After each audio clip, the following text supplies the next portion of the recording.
Good morning, everyone, and welcome to the Quantum Leap Morning Leap session for Monday, June the 12th, 2017. My name is Doug McKay. I'm the founder of Quantum Leap Futures.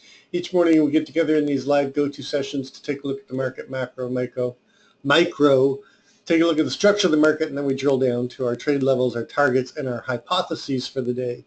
We do create multiple hypotheses in order to have a plan in place so that we do not have to think about it as we determine what the market is actually going to do. Nobody can predict the market. We can only predict what the market could do and then have a plan in place that we can execute on the fly when the market shows what it is doing. This is a subscription room. If you're interested in checking it out, send me an email at quantumleapfutures@gmail.com.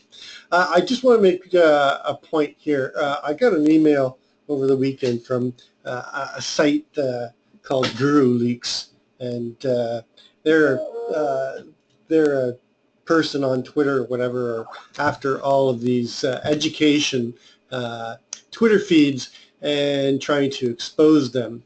And the question that was asked to me is that when I do these go-tos, that I'm showing on my book map simulated trading, and on my toss, I'm showing my paper money charts. That is correct. I've never hidden that. I use my paper money as a way to look at patterns and acceleration of trends, etc. My data is all live, though. I do have a live toss. I do have a live account that I trade, but on here, for the purpose of projecting, I only project some simulated trading charts. My IRT is live, but I don't trade through here. I trade through a separate computer. And I don't care whether or not you believe me or don't believe me. I've been in this business long enough that it doesn't bother me that people would question it. People that have been with me for years know I'm not trying to sell anything here. I'm just trying to offer some service to those that want to learn. So just to clarify that, yes, these charts are simulated, and I've never hidden that fact. In fact, I pointed it out many times. Anyway, with that being said, here we are in quad witching week. It is going to be quad witching week.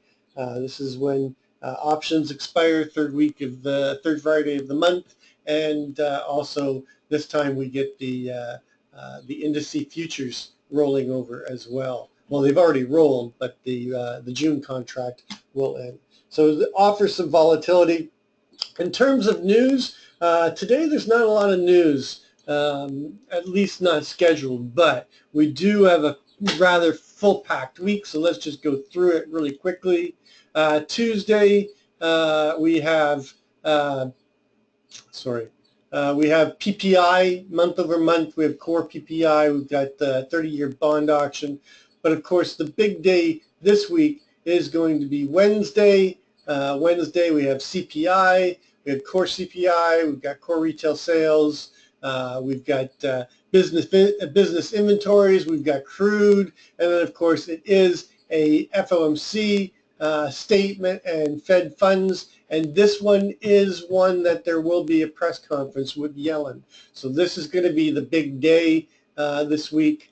On Thursday, we have unemployment claims, Empire State Manufacturing, Philly Fed import prices, capacity utilization, NAHB housing, natural gas. So we've got a lot on Thursday, and then on Friday we've got building permits and housing starts, and then University of Michigan consumer sentiment and expectations, as well as a Fed member.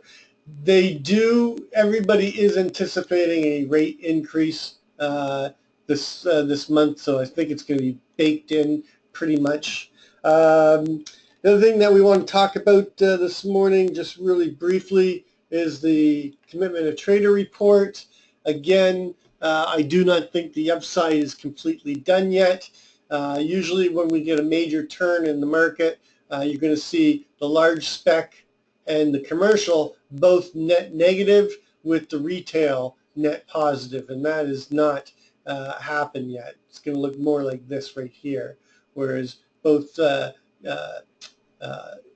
large lot and OTF are both net short, and the retail is left long, and that's usually when we'll see a bigger dip in the market. Does that mean the market can't go down right now and test some of these lower levels? Absolutely it can. It's just I don't think the upside is completely done yet. So going to look at Friday, what happened on Friday. Well, actually, let me get the disclaimer out of the way because I should do that. Please read through the disclaimer. Nobody at Quantum Leap is a certified trading advisor. We are retail traders operating within a self-organized learning environment. Past performance is not indicative of future results, and any trades that you see in Quantum Leap are for education purposes only. Please trade your own due diligence, your own trade plan, and your own risk metrics. Okay, so with that being said, on Friday, we were looking for a continuation up. We were looking for a rotation down and then rotation up through and to make new highs. They basically didn't even rotate very much back inside of the range before taking it up to the new all-time highs. But from there, they just sort of started slowly selling it off, selling off, and we actually kicked into our hypo 4, which was a rotation down to test the key line in the sand at the 1550 and test that weekly critical mass. But then buyers stepped in again and rotated us up 11.5 points, and then 9.75 points, and then 8.75. So those buyers stepped in strong again on weekly. This is a very ugly looking profile. If you look at it on the market profile, you can see that it is long and thin, and it has got a weak high. This is not considered to be a strong high. This is a weak high. There is some excess to the bottom, and we went down overnight and we were unable to test that low again. We peaked below the value. This right here is the value area. We peaked below it only by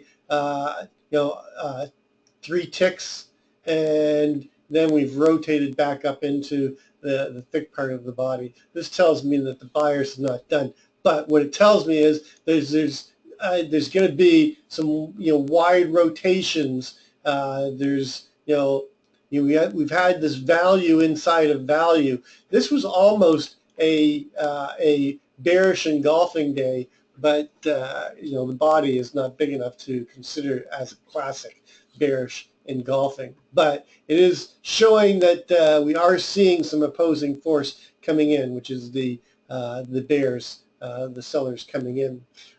Taking a look at the macro to micro, I always like to start my day just with a simple candlestick chart with a 9 EMA, 20 SMA. What I'm looking for is slope and separation and where we are within the time frame. You can see that the monthly time frame is very strong. We just put in that new all-time high, 24.4350. That is adjusted down from the June all-time high at 24.4575. Now here's something that I want to just make a note, is I consider, even though we're trading both contracts, and we've got June contract and we've got July or September contract running, at the day of rollover, at I have a study that I ran prior that shows that we have a good probability of rotating back up and equalizing highs from one contract to the other. I consider that, I always done that study with the cutoff day, the official rollover day, which was last Thursday.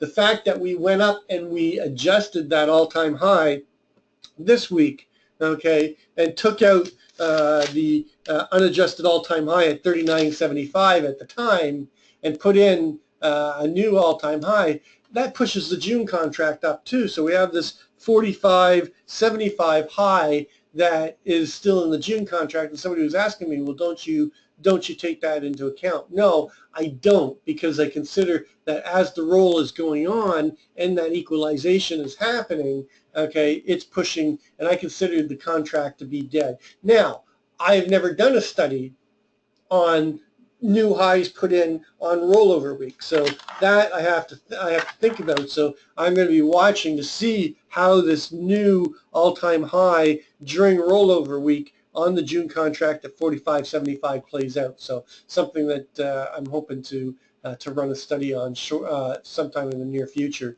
to check for that, because I've never done it. I've always cut off on the Thursday of the rollover, but I wanted to make note of that because we still do have two all-time highs, one in June and one in September. But the September is the one I'm paying attention to right now. So good slope, good separation. We don't even challenge the trend until we get down to the 1975 area again. Going to the weekly, you can see that we did have a bearish week. We closed below the open of the week, and so far we're seeing further weakness. We opened and we are having our open of the week is 24.28, and we're currently trading below it. We don't challenge the trend until we get down to the 24.04 area. Going to the daily, you see Friday, we took back, all these gains in the last 5 days, and engulfed them. But it's not a classic bearish engulfing. It's not a red, and the body is not engulfing the bodies of the prior day. This is showing me that there was a lot of positioning as we rolled over, and a lot of contracts hedging from June to September. Why we saw this high volatility. Also, remember we had the ECB, the UK election results that came out during the night on the Friday.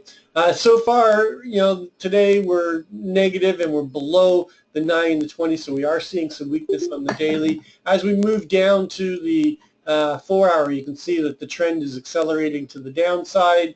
Going to the 1 hour, they're trying to take it back. They've just come up and tested the 20 from below, and so far they've rejected it. So the trend is being challenged on the 4 hour. There is a naked cross up here on the 1 hour at 32.50. Going to the 30-minute, then we've taken back the downward trend and trying to find some consolidation. We're coming up and testing this zipper right here. But we are above the 9 and the 20. Again, there's a naked cross up here at the 24.35 and a quarter. So there's repair work to be done above. Going to the 15-minute. Let's go to 5-minute and back to the 15-minute. I don't know why my chart does that sometimes. And you can see that we've started an upward trend on the 15-minute. I consider that this naked cross on the 15-minute has already been taken out. So we don't have a naked cross above us, but we do have one below us down at 24.2250. Going to the 5-minute, you can see that we've got trend going, but we are finding a bit of resistance up here. Close of the little technical gap will bring us down to the 24.50. We do have a naked cross down here at the 24.2250. So mark these ones down in your journal as possible destinations. If we get below this 23 area, then I'd be looking for a move back down to this 22.50 to close this 5-minute naked cross. Taking a look at the big picture structure, you see that we've been in this balance up here now for 6 days. After the breakout day, we broke out of this 5-day microcomposite, went in and put the new all-time high in, and now we're just chopping around. But this microcomposite has a double distribution to it, and the upper distribution with the HVN at 24.34 and a quarter, and the lower distribution at 27 and a quarter. The value area for these 5 days is at 25.75, and I'm going to be paying close attention to that number, because If we get above it, I think we get a quick push up into the 27.25 and continuation up towards the overall price acceptance of the 30.25, the microcomposite VPOC. Now, this is a pretty blunt area of the profile with two strong areas of undetermined fair value at the 27.25 and the 30.25. So if we get up inside of that 25.75, I expect to come up here and chop around. If we reject the 25 and don't hold this 23.50 area, then look for them to come down and test this 22, and we could get stuck in this wick today. You know, we've got all the way up to the close from Friday at 28.50. We could dip above and then come back down and just chop around between the 19 area and the 30 area, and just chop as they mature the auction and try to determine if 27.25 is better price acceptance and move the microcomposite VPOC down. Anything below the low of overnight, I'm looking for them to push down and test the 16.25. The overall low for the night so far is 24.1975. So if we do break that, I'm looking for them to try to press it down. This is pretty thin area all the way down to that 15 area, and possibly a push back into balance. But this was pretty strong excess on the low, so it's not likely we're going to go down there. I think the most highest probability we're going to see is some balancing out and some maturing of the auction and being stuck in the wick, the lower wick of Friday. If we do get above the 30.25, look for them to push up to the 31. This is going to be our key line in the sand above 31.75. Above that, I'm looking for them to come up into the 34 area, chop around in this area, and then get continuation up. Remember, the trend in the longer time frame is still up. So taking a look at the overnight trading, inventory is pretty much almost 100% net short, at least 90% net short in time and price. So if we do get above that 30.25, 31.25, you could see some shorts getting squeezed that are caught in the hole down here, and see some squeeze. We do have a double distribution. We just had a VPOC shift from down in the lower distribution of 22 back up to where it was most of the night, up into the 25 area. This is one of the reasons why I think that we're likely to see it push up into the 27, 28, 30 area to start the day, and then come back down and start rotating down in this direction. So taking a look at our Friday and starting to move our levels over. Our overnight high is 28.75.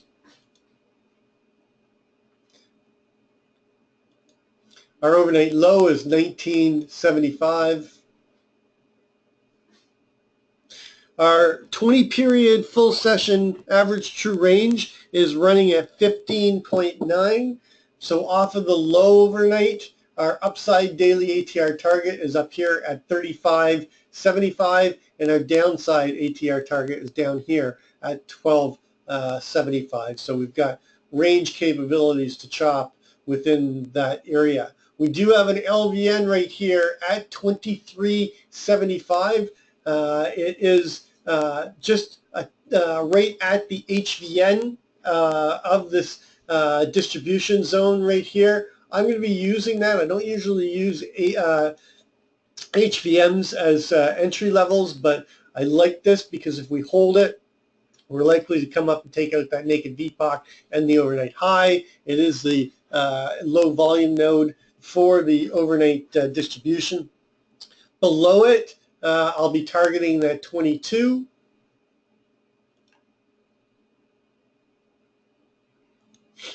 I'll even go as low as, no, I'm going to use 22.50.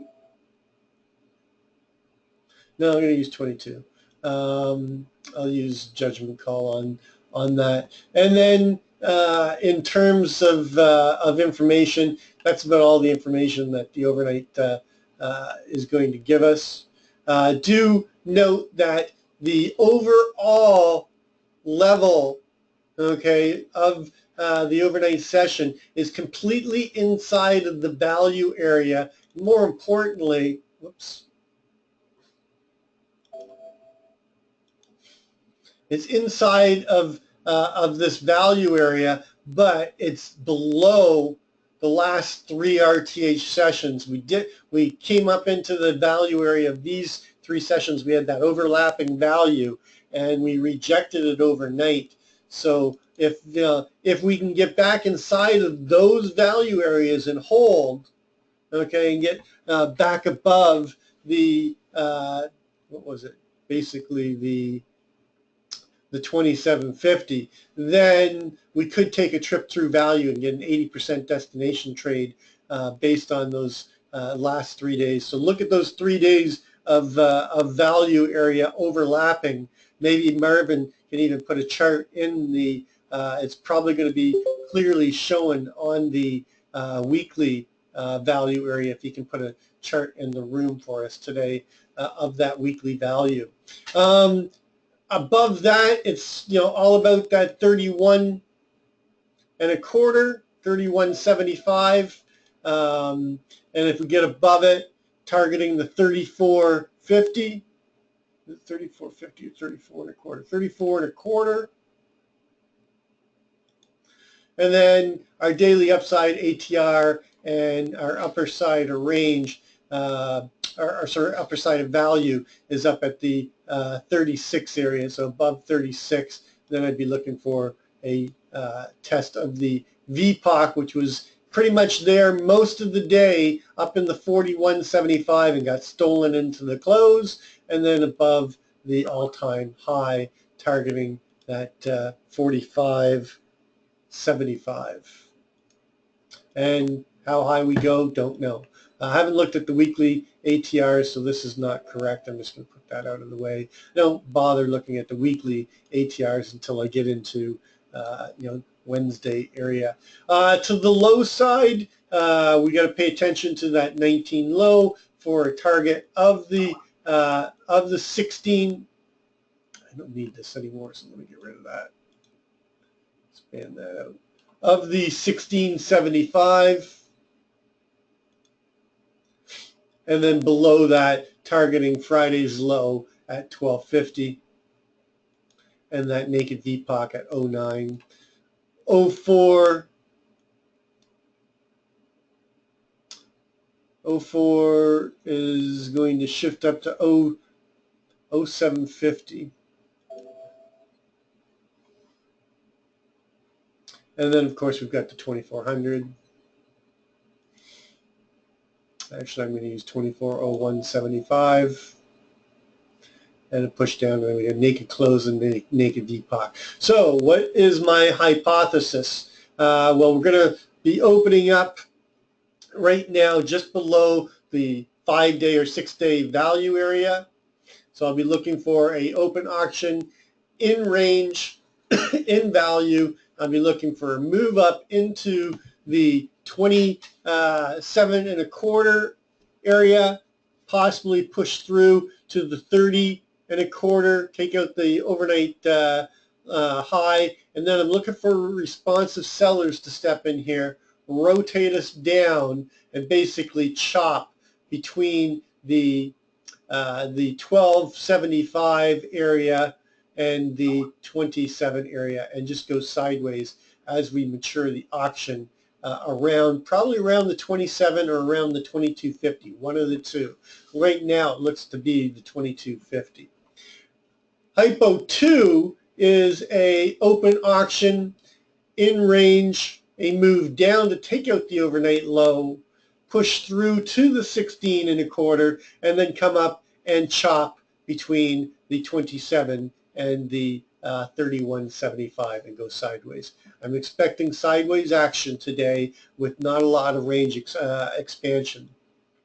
And we could get a neutral day today. We did have a neutral day on Friday. If you look at Friday, we broke the value area high and we broke the value area low. So we could get a neutral following a neutral. My hypo 3 is a open auction. I'm sorry, open test drive, a push down, find buyers and drive this up through to the 31.25 and then push up and come up into the 34 area and chop around in the upper distribution in around that 34.25 with maybe a late day probe up into the 37.75 area, but basically closing up in around the 34.25 and a possible shift of the microcomposite VPOC from the 30.25 up to 34.25. That's my hypo 3. Hypo 4 is the opposite of that.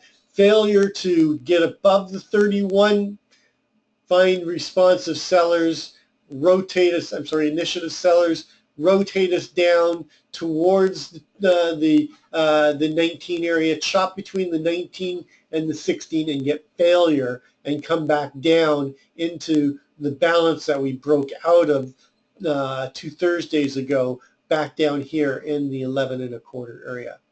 I do have a fifth hypothesis, but it's really not probable, and that takes us down into the 2300s, and I don't think it's likely to happen. So those are my 4 main hypotheses for the ES. For gold,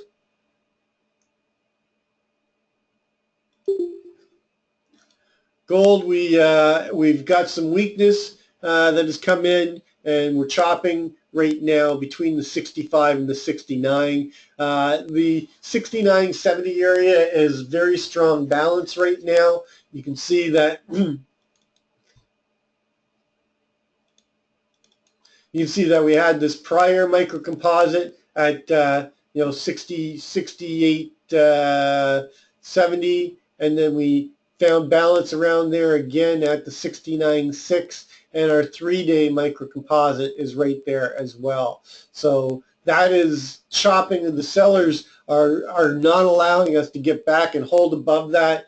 As long as we can't get above that level, then I'm looking for them to push down and continue price discovery down, with the first target being the 61 area, but ultimately coming down to the 1258.10 area, back to the longer term price acceptance. If we can get back above and accept this the 69.70 area, then look for them to at least come up into the 73 area and test this little LVN, and if we get above that, back up into the 78, 79 area again. Gold is going to find some weakness, especially if they raise rates. We're likely to see ourselves come back down into the 1258. Gold does not like interest rate increases because it does not offer any interest itself. So generally, there'll be a flip from gold. I still think gold is going to be a safe haven, in the near future, but we are currently in a downtrend, and that trend can continue and come back down here to 1258.10 without really violating the longer time frame upward trend that we've been seeing in gold. Anyway, that's going to complete our pre-market session. As always, trade well, trade safe, and we'll catch you on the flip side.